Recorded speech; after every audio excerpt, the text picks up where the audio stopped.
Parents have कभी देखिए 2 crore in cash. Would you rather watch your parents every day for the rest of your life? क्या हो गया रणवीर भाई? Or would you join in once and stop it forever? आप उनके bedroom में घुस रहे, ये कहाँ का मजाक है? ये मजाक नहीं है, ये अश्लीलता है। एक ऐसा रियलिटी शो जिसमें टैलेंट दिखाना चाहिए था, उस शो पर ऐसी कंट्रोवर्सी चल रही है जो पूरे देश को 2 भागों में डिवाइड कर रही। लाडली बहनों का अपमान ना करें। हमारी संस्कृति को बिल्कुल गंदे तरीके से परोसा जा रहा है और नई पीढ़ी में अलग तरह की संस्कृति को डेवलप करने की कोशिश हो रही है यूट्यूब के माध्यम से। और बहुत भद्दे तरीके से कुछ चीजों को कहा गया है, प्रेजेंट किया गया है, ऐसा मुझे भी पता चला है, जो बिल्कुल गलत है। Everything is not coming without responsibility. Your freedom of speech and your freedom for content creation also comes with certain guidelines and certain boundaries. Don't cross those boundaries. Ranbir एलाबादिया के एक वल्गर क्वेश्चन ने पूरे इंटरनेट का temperature ही बढ़ा दिया है। Would you rather watch your parents every day for the rest of your life? Or would you join in once and stop it forever? Rebel kids के shocking statement ने लोगों को हैरान कर दिया।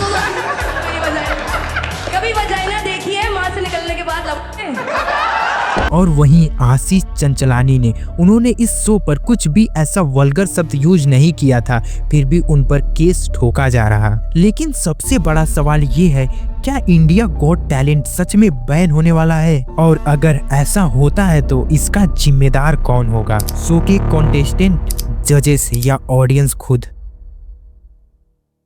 ये सब शुरू हुआ रणबीर एलाबादिया के एक अनफिल्टर सवाल से, जो एक कंटेस्टेंट से पूछा गया था। वो क्वेश्चन था, आप अपने माँ बाप को वो करते हुए देखना चाहोगे? और ऐसी बहुत सारी वल्गर बातें जो सोशल मीडिया पर वायरल हो रही, और बस यही था जो सोशल मीडिया पर आग लगाने के लिए काफी था। #बैंड इंडिया गॉट टैलेंट, #अश्लील एलाबादिया। लोगों ने रणबीर एलाबादिया को अश्लील एलाबादिया कहना शुरू कर दिया। और वहीं जब तक ये शांत होता, वहीं रेबल किड्स ने एक नया बॉम्ब फोड़ दिया। उन्होंने एक कमेंट किया कि हमें एक हस्बैंड चाहिए जिसका 6 इंच लंबा हो, वो भी नीचे वाला। और यही नहीं, एक कॉन्टेस्टेंट से सीधा सवाल, अपनी माँ के अलावा किसी और का प्राइवेट पार्ट देखा है? माँ से निकलने के बाद दोस्तों, जब ये सब हो रहा था तब एक और नाम कंट्रोवर्सी के बीच आ गया, आशीष चंचलानी। लेकिन ये बात समझ नहीं आई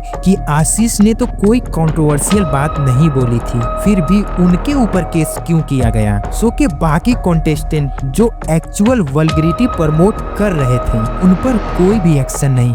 आशीष को टारगेट क्यों किया गया? दोस्तों, अब बात सिर्फ शो के वल्गरिटी की नहीं है, अब देश का मॉडल कंपास दिख रहा है। एक तरफ लोग कह रहे हैं कि ये शो बैन होना चाहिए क्योंकि ये मोरालिटी के अगेंस्ट है, दूसरी तरफ कुछ कह रहे हैं कि ये फ्री स्पीच का केस है। रणबीर एलाहाबाद के खिलाफ महाराष्ट्र में FIR दर्ज कर ली गई है। ऐसे व्यक्ति विशेष को बुलाकर उसके मुंह को काली लगाने की आवश्यकता है। Big breaking up is coming in right now. Police have reached Ranbir Allahbadia's residence. चेंजी जनरेशन भी इस पर अपना स्टैंड क्लियर कर दिया है। कहा गया कि ये सिर्फ इंटरटेनमेंट नहीं है, ये देश की सभ्यता का मजाक उड़ाया गया है। अब डिमांड हो रही है कि रणबीर एलाहाबादिया, रेबल किड्स, आशीष चंचलानी और समय रैना को जेल भेज दिया जाए। सोचो, भारत में इतने बड़े बड़े पेंडिंग केसेस हैं जो सच में जस्टिस डिजर्व करते हैं, फिर भी पूरे इंडियन पब्लिक का फोकस सिर्फ और सिर्फ एक रियलिटी शो पर क्यों है? और या फिर सोचो, समय रैना का सेंस ऑफ ह्यूमर वल्गरिटी है या सिर्फ एडजी कंटेंट? ये शो इंटरटेनमेंट है या कल्चरल डाउनफॉल? और सबसे बड़ा सवाल, क्या सच में इंडिया गॉट टैलेंट बैन होना चाहिए या सिर्फ ये एक ओवर हाइप कंट्रोवर्सी बनाई जा रही जिससे इस शो को और भी ज्यादा से ज्यादा लोग देखें? आप क्या सोचते हो, ये शो बैन होना चाहिए या नहीं? कमेंट बॉक्स में हमें जरूर बताएं और इस वीडियो के लिए एक लाइक तो बनता है।